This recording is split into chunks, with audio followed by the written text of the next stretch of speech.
এখন রাজশাহী 0 পয়েন্টে। তো আমার কাছে 500 টাকা আছে প্রায় 10 দিন ধরে। এই যে দেখুন আমার টাকার 2 কোনা কিন্তু ছিঁড়া।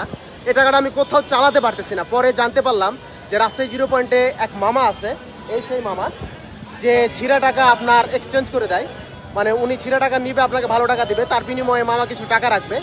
তো হয়তোবা যাদের পকেটে ছিঁড়া টাকা আছে তো চালাতে পারতেছেন না, তারা কিন্তু রাজশাহী 0 পয়েন্টে এই মামার কাছে আইসা চেঞ্জ করে নিতে পারেন। তো আমি এই 500 টাকা এখন মামাকে দিব। তো মামা আমাকে দিবে 450 টাকা, তাই না মামা? মামার নাম নূর নবী, মামার নাম হচ্ছে নূর নবী। এই যে ফুলের দোকানগুলো ঠিক এখানেই কিন্তু মামা বসে এবং প্রতিদিন মামা বসে থাকে। তো চাইলে কিন্তু আপনারাও এইভাবে ছিঁড়া টাকা কিন্তু চেঞ্জ করতে পারেন। আমি প্রায় 10-12 দিন থেকে এই টাকাটা চালাইতে পারতেছি না। ছিঁড়া এই 500 টাকাটি এখন নুরনবী মামাকে আমি দিব, মামা আমাকে দিবে 450 টাকা। আমার কাছে 50 টাকা ভাঙতি ছিল, যার কারণে মামাকে ওইটা দিলাম এবং পুরোপুরি 500 টাকা আমি নিলাম। তবে 500 টাকার বিনিময়ে আমি পেলাম 450 টাকা। মামা আপনি কি সারাদিনই থাকেন? সারাদিনই?